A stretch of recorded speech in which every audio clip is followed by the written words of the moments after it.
Hello students, welcome to my channel Learning History Made Easy. In today's video, I will be continuing with the chapter-wise important question series. Today's video will be about chapter 4.5, that is Guptas. Before going into the video, if anyone is seeing the channel for the first time or if you have not subscribed to my channel, please do subscribe and share it with your friends, and also click the bell button to receive notifications whenever I upload new videos. So without wasting time, let us get into today's video. That is chapter 4.5, Guptas. Who founded the Gupta dynasty? Sri Gupta. Who composed the Allahabad pillar inscription? Harisena. Who is the author of Kavya Mimamse? Rajashekhara. Who was the greatest king of the Gupta dynasty? Samudragupta. Who had the title Kaviraja? Samudragupta. Which was the two capitals of Guptas, Patliputra and Ujjain? Which inscription describes the conquest of Samudragupta and who composed it? Allahabad pillar inscription by Harisena. Who wrote Shakuntala? Kalidasa. Who wrote Aryabhatiya? Aryabhatta. Who wrote Amarakosha? Amarasimha. Who wrote Brihat Samhite? Varahamihira. Who wrote Gokoki? Fahyan. Who is called the father of Indian medicine? Dhanvantari. Mention two works of Kalidasa, Shakuntala, Meghaduta, Raghuvamsha. Any two you can write. Who was Fahyan and why did he come to India? He was a Chinese traveler and he came to India to study about Buddhism. Name two universities of Gupta period, Nalanda and Takshashila. Name any two sources which help us to know about the Gupta history, Allahabad pillar inscription and works of Kalidasa. Name any two works of Varahamihira, Brihat Jataka and Brihat Samhite. Now we are going to see a very important 10-mark question. Why is Gupta age called the golden age in Indian history? So I will just fastly go through the points. If you need detailed explanation, you can go to the video or detailed video regarding Guptas in the chapter wise videos in the playlist. So here the question when it comes, why is Gupta age called as golden age? So a 10-mark question always needs an introduction first. So what introduction you will write for this question? So Gupta age has a unique position in the history of India. And European writers, according to European writers, they have compared Gupta age to the age of Pericles of Greece, and they have also compared Gupta age to the age of Augustus Caesar of Rome, and they have also compared it to the age of Queen Elizabeth of England, So this is how the Gupta age is compared to by the European writers. It is compared to the age of Pericles of Greece, the age of Augustus Caesar of Rome and age of Queen Elizabeth of England. Why this comparison is made? Due to the all-round development of this age. The Gupta age has all-round development and that is why it is called as the golden age in Indian history. There is all-round development in the field of religion, education, literature, art, architecture, etc. Religion, education, literature, art, architecture, etc. All these fields developments were there. That is why Gupta age is called as golden age. So like this you have to start with an introduction. After the introduction you have to directly go to the first subheading, that is revival of Hinduism. So in revival of Hinduism, I will not go into detailed explanation. This is one of the unique feature or outstanding feature of Gupta age. The Gupta emperors were followers of Hinduism. Although the Gupta emperors were followers of Hinduism, but they were tolerant towards other religion like Jainism and Buddhism. And Hindu religion got a great encouragement and became the state religion of Guptas. Hindu religion became the state religion and it got a lot of encouragement. And the worship of Vishnu, Shiva and Durga became popular. The worship of Vishnu, Shiva and Durga became very popular during this time. And the rulers performed Vedic rites and sacrifices. Many Vedic rites and sacrifices were performed during this time, especially sacrifices like Ashwamedha, uh, sacrifices like Ashwamedha sacrifice, Rajasuya sacrifice, Vajapeya sacrifice. So all these kind of sacrifices were performed by the rulers. And a lot of Vishnu temples were constructed during the Gupta age. Lot of Vishnu temples were constructed, and Shaiva and Shakti cult also was popular. So this, like this, you have to explain the first subheading, that is revival of Hinduism. After that, you move on to the second topic, that is education. What all progress did the Gupta age make in the field of education? So education greatly flourished in this age, and the kings themselves were scholars and educationalists. Okay, the kings themselves were scholars and educationalists, and there was a number of universities which developed during this time, and some examples are Takshashila, Nalanda, Sarnath, etc. were the important universities of Gupta age. And two main places, that is Pataliputra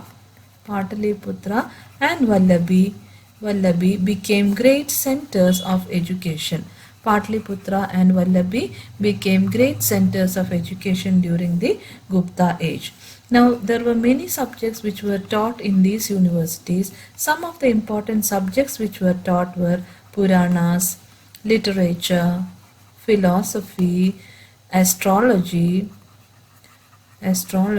science, arithmetics. All these were the important subjects which were taught. So that is the second subheading, that is education.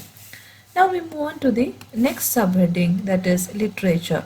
What all contributions were made in this time in the field of literature? So religious literature was there, which included Vedas, which were in the form of hymns that was brought into writing during Gupta period. And this age is called as the golden age of Sanskrit literature. Gupta age is called as the golden age of Sanskrit literature. And Samudragupta was himself a poet, and he was called as the king among poets. Okay, he himself was a poet, and he also was a gifted musician, Samudragupta. And also the famous Navaratnas lived in the court of Chandragupta II. The famous Navaratnas lived in the court of Chandragupta II. Among them, the most important was Kalidasa. And he wrote a lot of important works. Some of them are Shakuntala, Raghuvamsha, Malavika Agnimitra, Vikram Urvashiya, Meghaduta, etc. were the important works of Kalidasa. And he also wrote lyrical poems. So this was a contribution of the Guptas in the field of literature. When I read the points, you can see detailed explanation in that.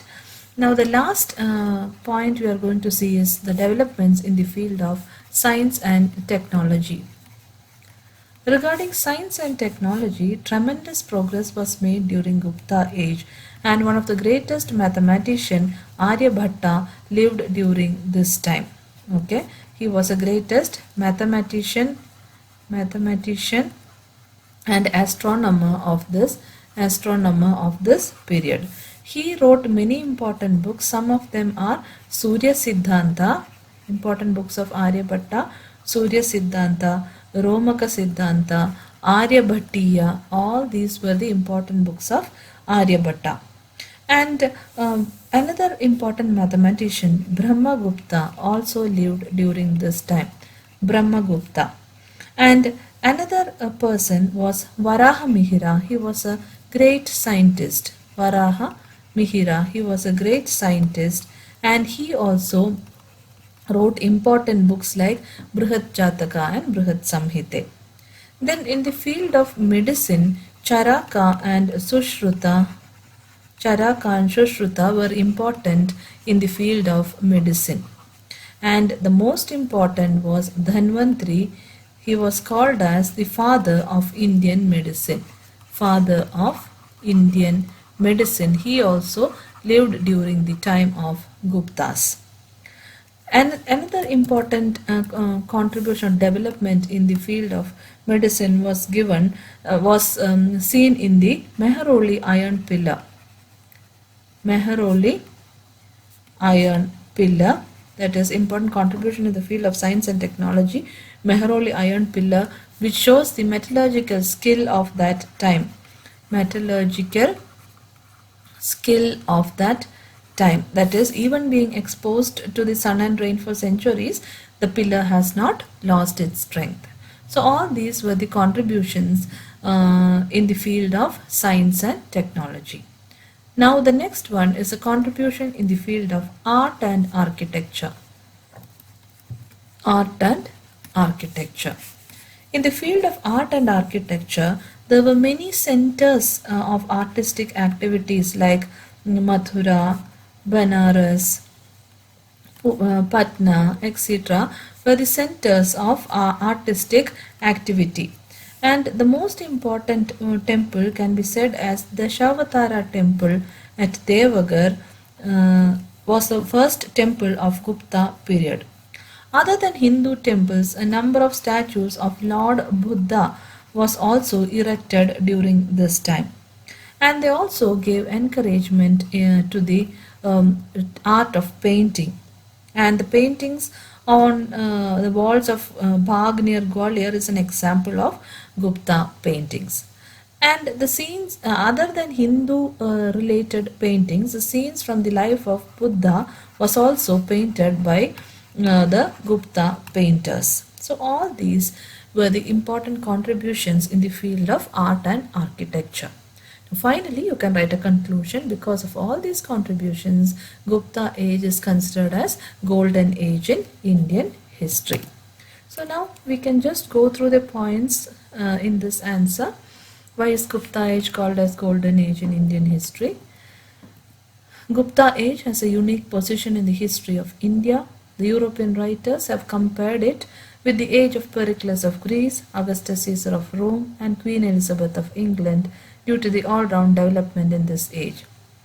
This age saw achievements in the fields of religion, education, literature, art and architecture, science, technology, etc. Revival of Hinduism. This is one of the outstanding features of the Gupta age. The Gupta emperors were followers of Hinduism but were tolerant towards other religions like Buddhism and Jainism. Hindu religion received great encouragement and became the state religion of Guptas. The worship of Vishnu, Shiva and Durga became popular. The rulers performed Vedic rites, sacrifices and rituals like Ashwamedha, Vajapeya and Rajasuya.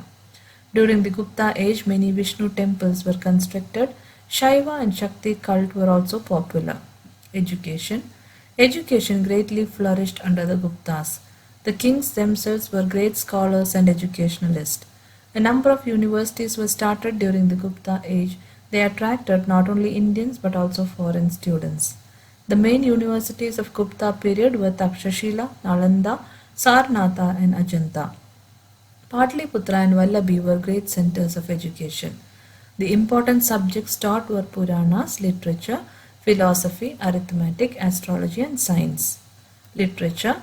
Religious literature including the Vedas, which were in the form of hymns, were brought into writing during the Gupta period. The age is called the golden age of Sanskrit literature. Samudragupta was described as king among poets in Allahabad inscription. He was also a gifted musician and a scholar. The Navaratnas lived in the court of Chandragupta too. Among them, Kalidasa was the greatest poet and dramatist. He wrote famous dramas like Malavika Agnimitra, Vikram Urvashiya, Shakuntala and great epics like Raghuvamsha and Kumara Sambhava. He also wrote lyrical poems like Meghaduta and Ritu Samhara. Science and technology. Tremendous progress were achieved in the field of science, mathematics, astronomy, medicine and metallurgy. Aryabhatta was the greatest mathematician and astronomer of this period. In his book Surya Siddhanta, he discusses as to how the earth revolves on its axis. He also tells about how lunar and solar eclipses occur. Aryabhatiya was another book in which he describes about the decimal system. Brahmagupta was another mathematician who showed the importance of zero. Varahamihira was one of the greatest scientists and he wrote Pancha Siddhantika, Brihad Jataka and Brihad Samhite. Charaka and Shushruta, important in the field of medicine. Dhanvantri was regarded as the father of Indian medicine. Vagabhatta wrote Ashtanga Sangraha, and the Meheroli iron pillar discovered near Delhi is an outstanding example of their metallurgical skill. Even after being exposed to the sun and rains for centuries, the pillar has not rusted or lost its strength. Art and architecture. The basic structural features of Indian temple architecture developed during Guptas. Mathura, Banaras, Patna, Udaygiri, etc. were centers of their artistic activity. The Dashavatara temple of Devagar was the first temple of the Gupta period.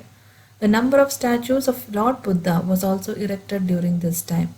Gupta gave special encouragement to painting. The paintings on the walls of Bagh near Gwalior is an example of Gupta painting. The rulers built many cave temples in Ajanta. The scenes from the life of Buddha was painted by the Gupta painters. The painting of mother and child in cave 17 is quite realistic and beautiful among the Ajanta paintings. So all these points you will have to write for the essay, that is why is Gupta age called as golden age in Indian history. So now let us move on to the next question, that is explain the conquest of Samudragupta.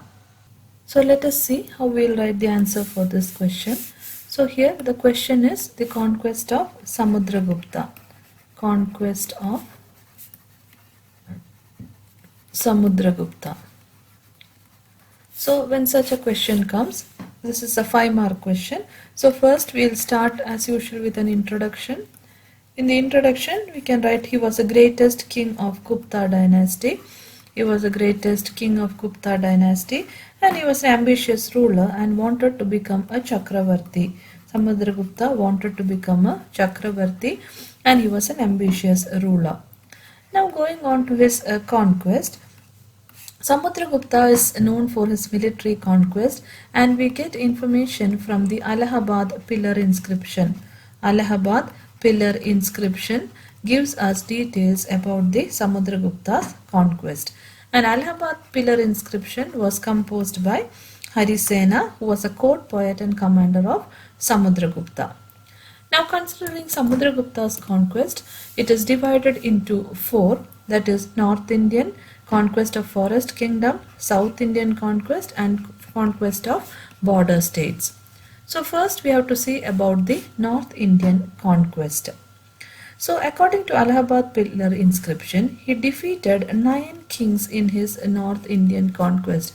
9 kings were defeated in his North Indian campaign and he called it Digvijaya. Okay, 9 kings were defeated and he called it Digvijaya. And the 9 kings defeated by him, they were Nandin, Balavarman, Nagasena, Nagadatta, etc. These were the 9 kings whom he defeated in his North Indian conquest and he called it Digvijaya. Next, moving on to the second conquest, that is conquest of forest kingdom. Okay, conquest of forest kingdom. In the conquest of forest kingdom, he conquered kingdoms like Jabalpura, Rewa, Nagpura and Baghelkhand in the Vindhya regions of central India. All these areas were conquered in the forest kingdoms. Now regarding, so North Indian over, forest kingdoms over, now the South Indian campaign. In South India, Samudragupta defeated 12 kings. Okay, 12 kings were defeated in South India and they were reinstated in their respective position even after conquest. So these 12 kings were reinstated in their respective positions even after the conquest, and these kings became his vassals and accepted to pay tribute, and that is why Samudragupta called it Dharma Vijaya, because he allowed them to be in their own position. He called it Dharma Vijaya. The 12 kings whom he defeated were allowed to reinstate in their own positions, and that is why he called it Dharma Vijaya. And some of the kings whom he defeated were Mahendra of Kosala, then Mahendra of Pistapura, Mahendra and Hastivarman of Vengi, etc. were some of the 12 kings defeated by Samudragupta in his South Indian campaign. So North Indian campaign 9 kings, South Indian campaign 12 kings, then Forest Kingdom, and last is conquest of border states. So the boundary states conquered by Samudragupta, some of them were Kamarupa in Assam, then Samatata in Bengal, Kartripura in Punjab, etc. All these were some of the border states conquered by him. And after conquering all these places, Samudragupta performed Ashwamedha sacrifice to commemorate his victory. And after that, he took the title Ashwamedha Parakrama. After doing the Ashwamedha sacrifice to commemorate his victory, he took the title Ashwamedha Parakrama. And Samudragupta was not only a conqueror, but he was a musician and a scholar, that we have already learned. And Harisena was a court poet, and Samudragupta was given the title Kaviraja. Okay, Samudragupta was called as Kaviraja because he was a poet himself. So all these were the points which you have to write in the question conquest of Samudragupta. So you have to write about the North Indian conquest, conquest of Forest Kingdom, border states, and South Indian conquest. So let us just go through the points once more. Samudragupta, he was the greatest king of the Gupta dynasty and ruled for 40 years. He was an ambitious ruler and wanted to become a Chakravarti. In his conquest, he is known for his military conquest. Allahabad pillar inscription is the main source to know about the conquest of Samudragupta. It was composed by Harisena, who was a court poet and commander-in-chief of the army of Samudragupta. Samudragupta's conquest may be divided into 4 groups: North Indian campaign, conquest of Forest Kingdom, South Indian campaign, and conquest of border states. North Indian campaign. The early years of Samudragupta's rule was spent subduing the provinces of Gangetic plain called Aryavarta. According to Allahabad pillar inscription, he defeated 9 kings in his North Indian campaign. He called it Digvijaya. The 9 defeated kings were Nandin, Belavarman, Chandravarman, Nagadatta, Nagasena, Ganapati Naga, Achyuta, Matila, and Rudradeva. Conquest of Forest Kingdom. He conquered the forest kingdoms of Jabalpura, Rewa, Nagpura, and Baghelkhand in the Vindhya region. South Indian campaign. After establishing his authority in North India, he turned his attention towards South. Samudragupta defeated the 12 kings of South India. They were reinstated in their respective positions even after conquest. These kings became his vassals and they accepted to pay tribute. Samudragupta called this Dharma Vijaya. The 12 kings defeated by him were Mahendra of Kosala, Vyagraraja of Mahakantara, Mahendra of Pistapura, Vishnugopa of Kanchi, Hastivarman of Vengi, etc. Conquest of border states. The boundary states conquered by Samudragupta were Kamarupa in Assam, Samatata in Bengal, Kartripura in Punjab, and Rohilkhand. After all these conquests, he performed Ashwamedha sacrifice to commemorate his victory. He took the title Ashwamedha Parakrama, and his empire extended from Kashmir in the north to Tamil Nadu in the south, Punjab in the west to Bengal in the east. Samudragupta was not only a conqueror but also a musician, scholar, and a patron of literature. Harisena was his court poet and great scholar. Samudragupta had the title Kaviraja. So I hope you have understood all the points very clearly. So please go through the points again and again so that you become thorough with the answers. In case of any doubt, you can ask in the comment section. And also, don't forget to like, share, and subscribe to my channel.